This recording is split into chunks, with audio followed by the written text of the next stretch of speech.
So, got some sweet knockoff headers, just 304 stainless steel. So says the internet, and a magnet doesn't stick to it, so I guess it's pretty close anyway. This is supposed to be 3/8 of an inch on that right there, and it looks pretty close. Looks pretty decent.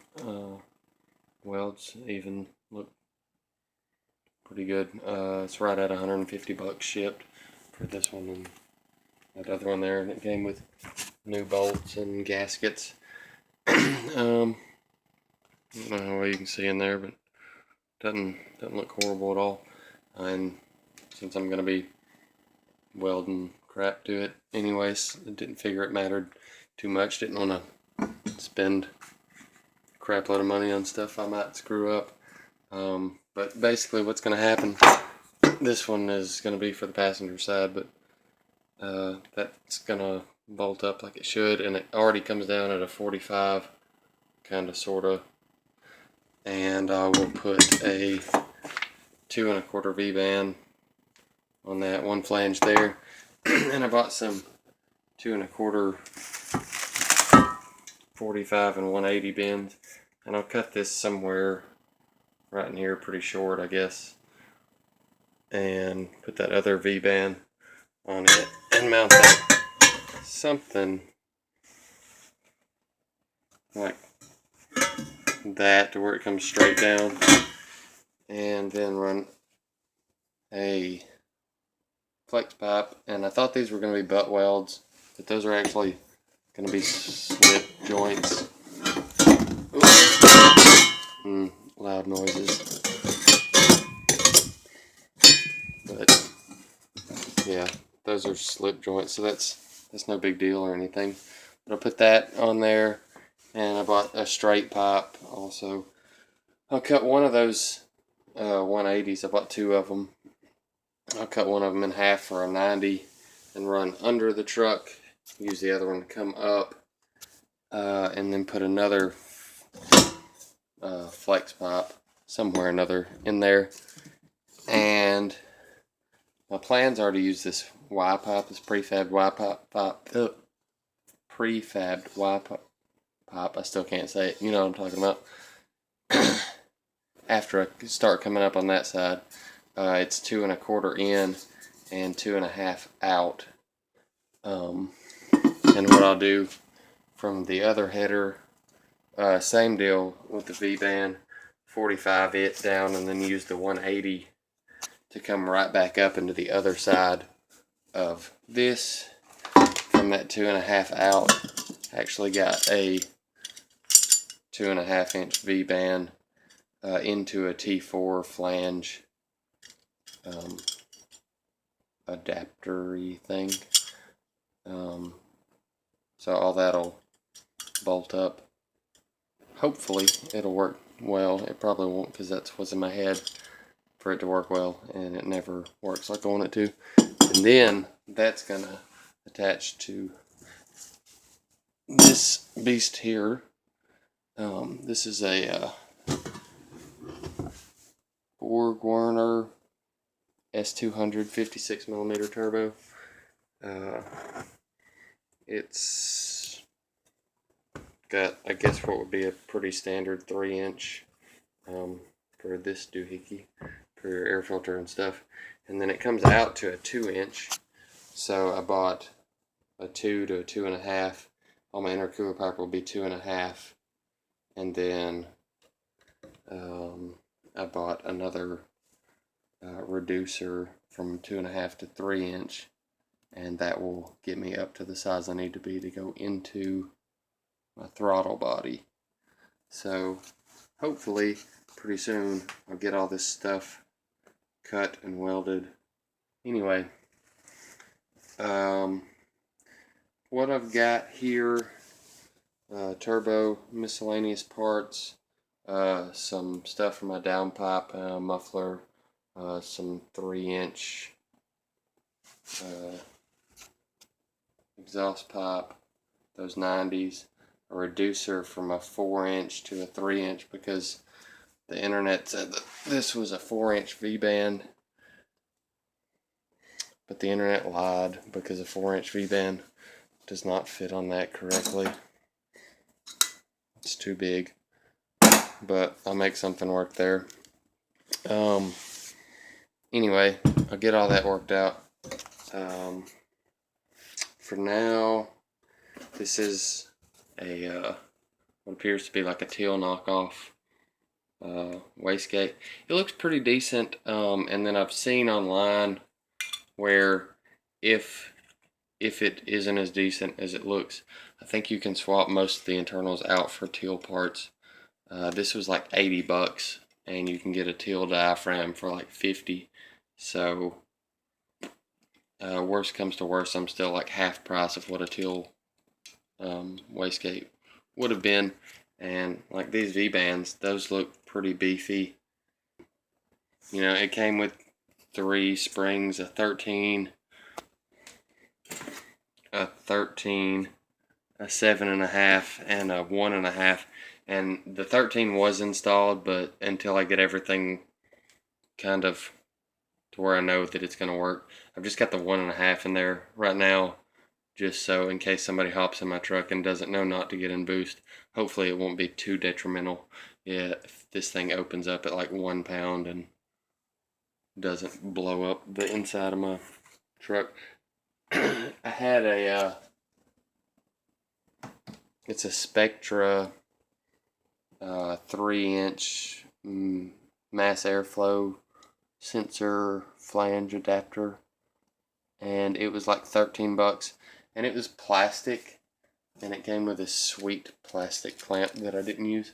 But right now I'm actually just running kind of like a cold air intake setup, because I decided one night that I wanted to go ahead and mount my intercooler, and I ran out of daylight, so I just kind of left it what the progress I had made, just so I could still drive my truck. And it's just kind of like hanging out under my hood. And then I also bought a knockoff blow-off valve that I went ahead and installed in that piping too, since it was going to be there. And that's the rest of the hardware crap that comes with it. All of my stuff so far, I think I'm at about $1,300, somewhere in that neighborhood. Maybe 14, somewhere. Not terrible. And all this is 304 stainless, except for this doodad is 409, but it's going to be way post turbo after. These are actually 304, and that'll be directly out of the turbo and then down and then into this muffler, and then this will be post muffler even back to my axle.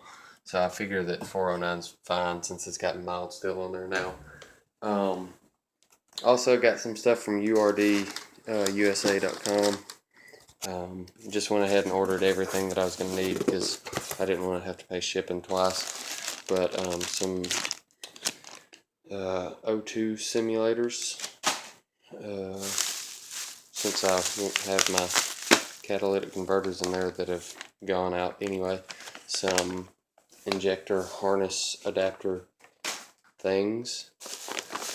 A lot of bubble wrap, which is good. The fuel pump, it's a 255 liter per hour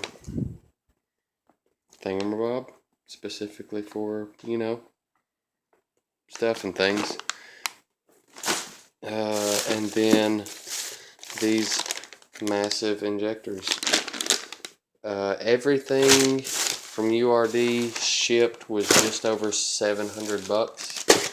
So fuel upgrade and shiny metally parts and a couple of cheap gauges, just a boost gauge and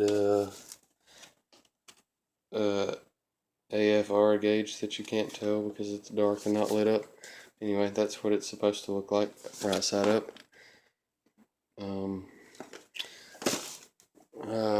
just north of $2,000. Here is also my old line kit too. Forgot it came in. And then my plans are to use the MAP ECU3 piggyback when I get my injectors and stuff installed, so I can run them. So it's about $700. So looking at right at $3,000, and I'm hoping to go. I don't know. In my head, I feel like I'm gonna put 320, 330-ish horsepower to the wheel, which I'm assuming right now I'm probably putting just over 200. So that should work out to about $28 or $29 per horsepower, which I feel like is pretty respectable. And I'll have, you know, a turbo and stuff, so super respectable. Anyway, that's about all I got. I don't know. I bought these headers and I was super worried because I'm like, there's no way. Actually, let me back up a little bit. This is what got me worried about that, because in the picture, this thing looked phenomenal, and this thing does not look phenomenal.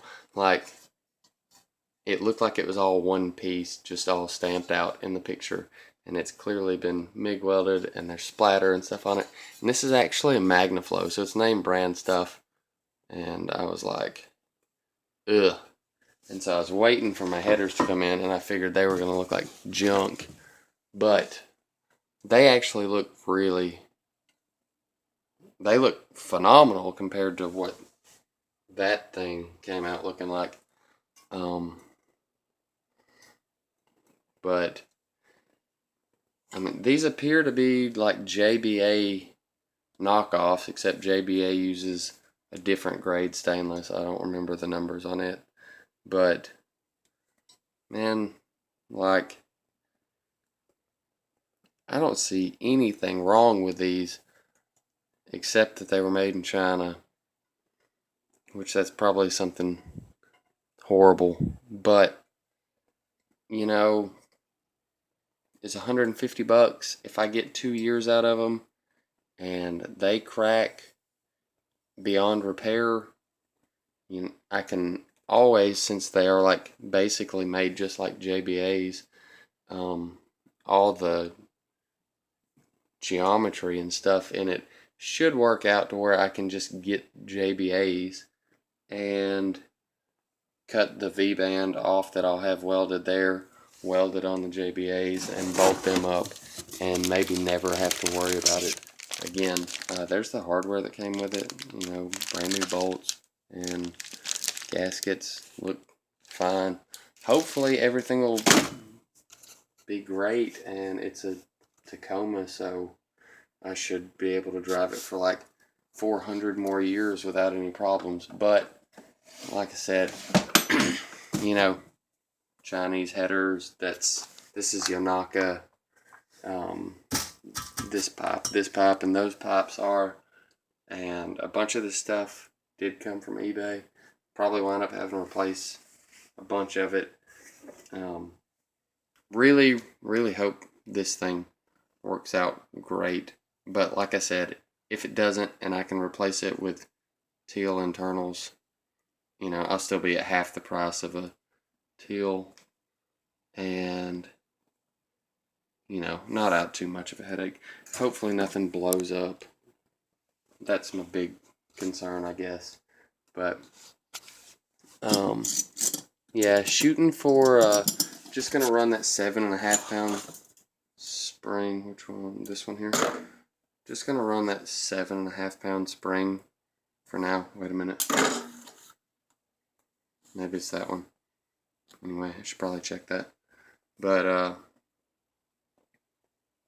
and 7.5 pounds of boost, you know. So, should be roughly a 50% increase over stock horsepower. And maybe nothing will blow up. I will say that this said it was 304 stainless, and it looks great to me. The welds look fantastic. I've got that V-band on there. That was separate. But the pipe is 304, but a magnet would stick to this. So I don't know if it's plated or, I mean, that's just about what it's got to be. But maybe that won't be a big deal. I really hope it's not. And then I'm sure I'll probably wind up having to buy like $500 more worth of stuff, and it's going to shoot my margin. But no. Anyway, that's really like everything I've bought, basically, except for what's on my truck right now, which is just a filter and some intercooler piping and that mass airflow sensor thing and some couplers. The intercooler also came from eBay. It was like $160, and it was the kit. It came with 12-piece kit, whatever.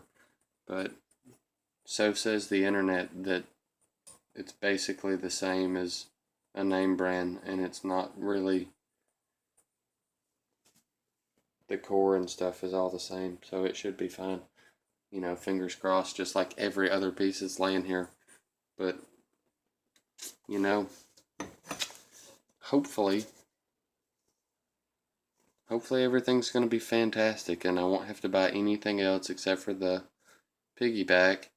And like I said, I'll be sitting at about 3,000, 3,200, somewhere in that neighborhood, and I'll be getting 120 horses for that, and it's going to be great, hopefully, but we'll see.